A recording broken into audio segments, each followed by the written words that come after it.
这个透天哦，不会讲，透天总价那么高，然后房地产在大热，然后透天哦，你买中古的好了，你买中古的就变成说这一条街上的透天没几个成交，然后你实价登录1年前、2年前，你银行建价你就跟不上，你知道，我就变成说啊，一样我乱讲哈，1600万买那个高雄的透天。好，中古透天哦，可能到30年哦，1600万地坪比较大的，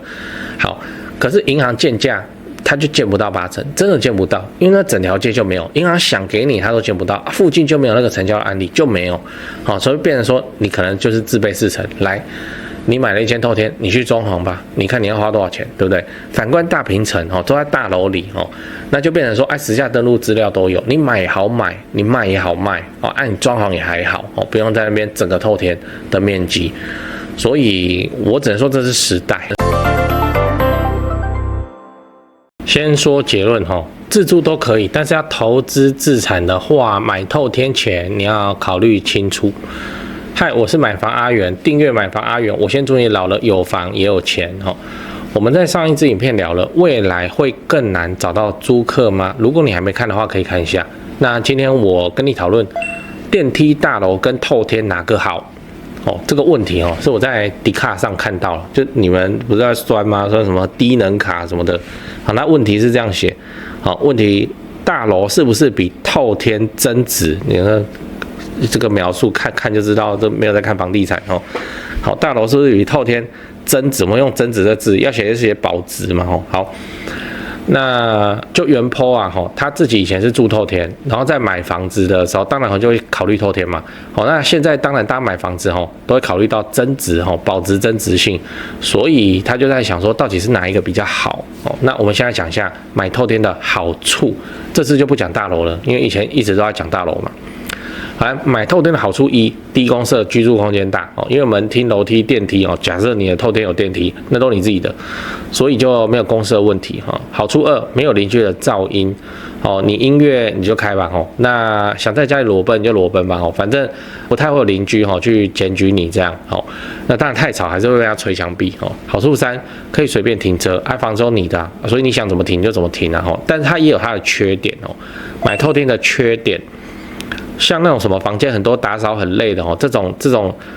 种凡尔赛的烦恼我们就不谈了那个我们现在讲的是你还没有住进去之前可能没有想到的缺点来，缺点一，维护成本极高，维护成本就这一栋只有你住啊，所以自然没有什么公积金啊什么东西坏掉了，那你自己的事，什么顶楼的那个马达坏了你自己换那可怕的是日常保养的费用好一点的电梯电梯透天每年都要保养费那保养电梯的费用一年加起来也要超过1万块，你一整栋的人去分就没什么感觉，但你自己要付的话就很有感觉了然后如果电梯坏了，不管你是要维修还是要换新的都非常昂贵之前询过价好像要到85万就电梯车厢跟上面的绞盘都要换。电梯啊，那个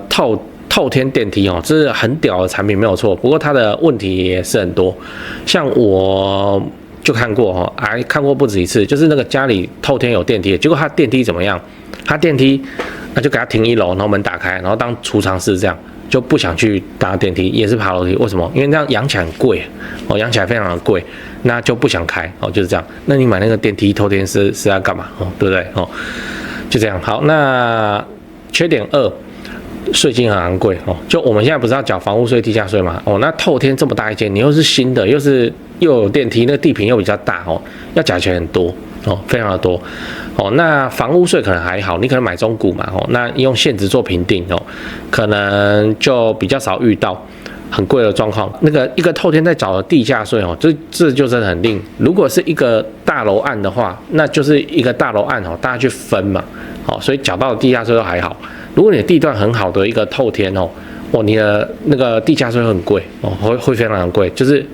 你住起来会觉得奇怪，我明明是买房子，怎么好像跟政府在租房子一样好，来买透天好转手吗？我们现在就不谈纯自住因为自住这个事情就是你高兴就好。那如果我们以自住兼投资来讲的话，买透天一定是比较不好转手的它的问题除了是需要的人客群相对少以外，因为它总价很高另一个问题是它很容易去撞到豪宅线哦，然后它银行建价很容易跟不上哦，就变成说买方的自备就不会2成，大概你买一个透天可能都要准备到3到4成这样，然后还要装潢，来透天的装潢，来你自己看这个又要几百万喷掉哦，很有可能就是你现在买还没有碰到豪宅线，可是5年以后你要卖的时候，它已经碰到豪宅线了，那此时就会怎样？就是你的下一手贷款就会变得非常的少，那你的买家哦，瞬间会消失掉，不是一大半哦，应该是少掉8成的人。未来还会愿意买透天的人哦，可能只剩下包租公那种哦，买整栋哦，然后隔套出租的。此时又会遇到个问题，叫做现在的工超级贵，而且很难叫。所以买这间透天去改哦，要回本也要花很长的时间，那自然又会筛选掉一大票的自产投资客。对啊，所以你现在买透天哦，尤其是稍高总价的透天哦，这个你未来哦不是那么好转手哦。那买透天还是有一些好处的啦哦，就被你晒到运气好，等到都更哦，就直接起飞暴富哦，就这样哦，把人家3倍的钱哦，然后你用几年就把它赚起来哦，就是这样，但这几率很低。透天都更这种事情，我以前影片也讲过，就是很可能你这辈子买了，可是是你儿子女儿在数钞票哦，就这样。如果你想要稳健的获利哦，我个人认为稳健的自产增值还是最大众的电梯3房，这最安全。为什么我不讲更低总价的电梯2房？因为2房供应好多好多啊，你有没有发现哦？还是中古电梯3房最安全哦。好了，我们整理一下，我们今天讲的电梯大楼跟透天哪一个比较好？我先跟你分享了买透天的好处哦，就第一个，低公设居住空间大；第二个，没有邻居噪音；第三个，可以随便停车。而它的缺点是，第一个，透天维护的成本极高；第二个是它的那个维持的费用很高，就是那个税金哦。那如果你自己是买来自住的话，真的是你高兴就好哦，你家人开心就好。但如果你是要自住兼投资，你会遇到的问题就是你要转手可能不好转手哦，问题很多。靠近豪宅线哦，银行建价不够哦，有的没的，你买方会变得非常的少哦。那因为现在工很贵哦，你要把它买下来，整栋隔套出租哦，就做套房，你要付出的成本比以前高非常的多哦，那会变成投报率就不香了，这会造成很多自产客就犹豫，他就不会跟你买，他就去买那个已经隔好的哦。好，那如果你想稳健的增值保值的话，我个人还是认为电梯3房车位这个东西最安全。好，最后我想问你，你自己有住过透天吗？那你觉得它优缺点是什么？欢迎底下留言跟大家分享。如果想要知道怎么买到好房子哦，记得订阅加按赞哦，加分享这支影片到你关心房地产的群组里面去，或是加入我的会员频道哦。这个我在里面会讲很多那个不方便公开的八卦，这样讲八卦讲八卦。透天哦，跟大楼比哦，我会说还是大平层的大楼获胜哦。那当然这各有各的客群啊，就欧基上欧巴上住了一辈子透天，你让他去住大楼付那个管理费，他生理上就开始恶心呕吐了哦。那这个没办法哦。那我们这种年轻一辈的，我们自己看来，第一个透天哦，你停车就没采光，对不对？新加坡是透天嘛，你那个前面是你自己的没错啊，你给他车停下去，你客厅要采什么光哦？就采光就比较不好。然后如果是个比较优良，你看同样的总价，你买大楼可以买到什么？那采光力好的对啊哦。那第二个是透天的上下楼梯哦，这个要特别说一下，就是透天哦，觉得自己家哦没错，可是它就是分层去生活起居嘛。然后老人要怎样？早上要去拜拜啊。现在台湾透天不是都盖3楼半，那个半就是那个佛堂嘛。好，那就变成说爬楼梯上去，哦，然后拜拜，然后下啊，那个水果忘了拿，哦，然后再爬，哦，这样有可能你住透天，你一整天的上上下下是比人家住公寓3楼、4楼、5楼的还要更多的，因为你一直上上下下，哦，就这样。所以这为什么大平层哦，就权重比较大的那种大楼哦，会很受老人欢迎的原因就是这样啊，它就平面移动就好，它不用爬楼梯哦。这就牵涉到下一个问题，就是爬楼梯这种事情，我们在爬我们哪有差？我们摔楼梯我们也没差哦。对，但就痛半个月应该也就没事。可是长辈呢？哦，长辈今天你们拿拐杖助行器，你要他怎么爬楼梯？好，那即使是身体还 OK 的长辈，假设70岁的哦，自己爬还 OK 的，可是他爬楼梯的过程中跌倒一次就好了，哦，一次就好了，从此这个透天他就上不去了，你知道，他就只能睡1楼的孝亲房，哦，然后大概就睡到往生，就这样啊，这比较好吗？对啊，好，为什么楼梯害的啊？对啊，你大平层哪有差哦？就这样。我不是说大平层不会摔倒，而是你摔倒就不会摔倒在楼梯嘛。哦，这种环境下，因为我有听说过了哈，这个亲戚那边有发生过，所以我现在很讨厌那个透天里面的楼梯，就是这样哦。哎，这个我不知道怎么讲，这我自己的问题啊，就是你住透天爬楼梯，这叫天经地义，可是我就很讨厌哦。宁愿是选那个大平层哦，大平层，可是室内要超过40平的这种，好，那房间很多，好，那老人就在那边走来走去，或是他就推个轮椅在那边滚来滚去，这都可以，对，就不需要去面对楼梯这种东西啊，脚管理费就缴啊，不然嘞，哦啊，不然听到那个垃圾车的声音，然后急急忙忙冲下去，我先冲上去赶快收一收，然后再冲下来，哦，每天都来冲，对啊，3年、5年、10年过去了，你能保证你家长辈一次都不会跌倒吗？只要一次就好了哦，就这样哦。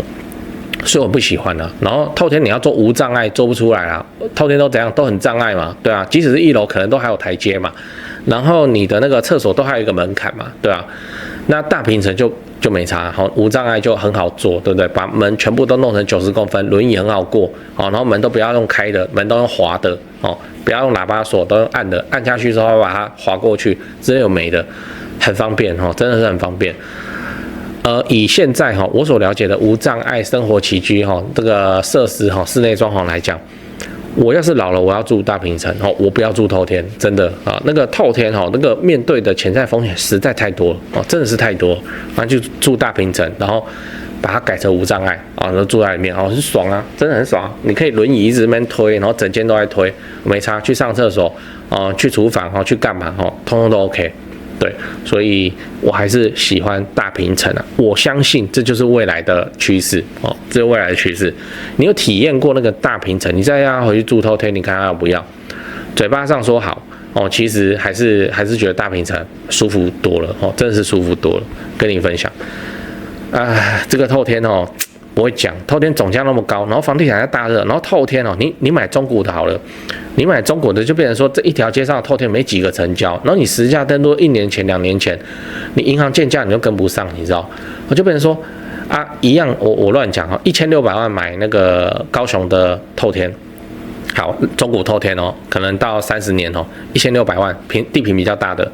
好，可是银行建价。他就见不到8成，真的见不到，因为那整条街就没有，银行想给你他都见不到，附近就没有那个成交的案例就没有，好，所以变成说你可能就是自备4成，来，你买了一间透天，你去装潢吧，你看你要花多少钱，对不对？反观大平层都在大楼里那就变成说，实价登录资料都有，你买也好买，你卖也好卖你装潢也还好不用在那边整个透天的面积，所以我只能说这是时代时代，当然也有那种。就喝夜爱嘛，他们就是超大的透天，里面有电梯的那种，好，然后请佣人来帮用，好，那以上全部当我没说就这样。影片看完了我是买房阿元我跟你讲买到会增值的好房子。这件事情的难度绝对不亚于你去追女朋友。你看再多的浪漫爱情电影、偶像剧，听再多的两性专家分析，都绝对比不上你直接去追看女生反正不是得到就是学到。那买会增值的好房子这件事情也一样，你听我在这边讲这个房子不能买那个房子适合自住这个房子可以，这个投报不错。就算你再听了100集，你手上也不会凭空变出一间房子啊。所以你最快的方式就是直接下场去看房子你先看再说那你才会知道哪一种房子适合你。长期资产买下来你不会怕。为什么我会说买房子跟追女生很像你看你身边有没有这种人在交往之前东挑西挑，条件超级之高，对另一半的要求超级之多男的他就要另一半怎样，肤白貌美大长腿，女的就要男生怎么样，温柔多金8块腹肌。那最后你去看这个要求最多的同学他的对象是不是跟他当初设定的其实差别蛮远的。买房子也是很多新手在买房子的时候也都一堆幻想什么坪数要大，总价要低，景观要好，屋龄要轻。那这种稳赚不赔顶级物件其实根本不会轮到你跟我来买。那所以只有你真的下场了你真的开始去看房子，你才感受到市场的温度，你才会知道说哪一种房子是你可以买，而且你愿意买那你买了以后你不会怕的。那我们的第一步就是要去找到一位信任的房仲就带你去看，帮你完成买房子交易。这个房仲的角色其实真的很像媒婆。例如今天你要找另一半就算你不知道哪边可以找对象，你还是可以玩交友软体但是房子它不会主动跟你聊天。59以上房子那么多间，你24小时在那边刷你也刷不完。那最有效率、CP 值最高的方式，就是你把你的需求、自产需求，你告诉你信任的房仲，那他来帮你媒合房子。像我买高雄的房子，也都是配合这个台湾房屋美术之星店，我配合超久了，超过10年，我没骗你。那人家就是在地经营嘛，就是专业啊。那我跟他要房子他也都会先过滤。适合自产的他才会 po 给我，也不会强迫推销那你只要考虑这个房子你能不能接受这样就好了非常的 OK。我是相当信任台湾房屋美术之星店，那我高雄的买卖都是委托他们，我自己有买卖过那我才推荐给你的，而且买卖超过10年那我高雄的买卖都是委托他们我不骗你。在高雄不止台积电各项重大建设也都在盖。如果你要自产高雄，我就推荐你找台湾房屋美术之星店，因为我跟店长配合非常久了，非常的尽心负责，也有长期合作的装潢、整理、出租反正自产高雄，你有房子要买或是要卖我就推荐你找台湾房屋美术之星店。现在就加他们的买房阿元专用 LINE 小老鼠 go go go go go 小老鼠5个 go 那马上你就可以看到他会 po 给你那个适合自产的房子。但是我知道台北人怎么样？天龙人很多，我的观众还是中型台北，那你就加另一个 line 小老鼠 buy 台北，小老鼠买台北，小老鼠 BUYTAIPEI 就买台北的意思。这位我以前不敢 po 出来那这位是我台北市房地产的前辈导师，非常厉害的等级他店在信义区他平常主要都是服务台北市超高资产的客户台北市的房地产跟重大建设我有不懂我也是问他，所以不管你要自产台北、新北或者你房子要给他们卖也都可以啦。那不过我要提醒一下既然你都敢去看台北市了，那你的实力就要够你不要没多少钱，你说你要自产台北就去闹我前辈那边你实力就要够不要没多少预算那边跑去闹这样我真的会被他骂。那我台北、高雄的口袋名单我都推荐给你了那自产台北你就加 LINE。 我再说一次高雄的 LINE 是小老鼠 go go go go go 5个 go 那台北的 LINE 是小老鼠 buy 台北小老鼠买台北。最后记得好房不好不要炒房，长期自产出租，配合政府的社会住宅政策，做个好房东，合法缴税。额外提醒，欢迎加入我买房阿元的付费频道会员，订阅买房阿元。我先祝你老了有房也有钱。OK。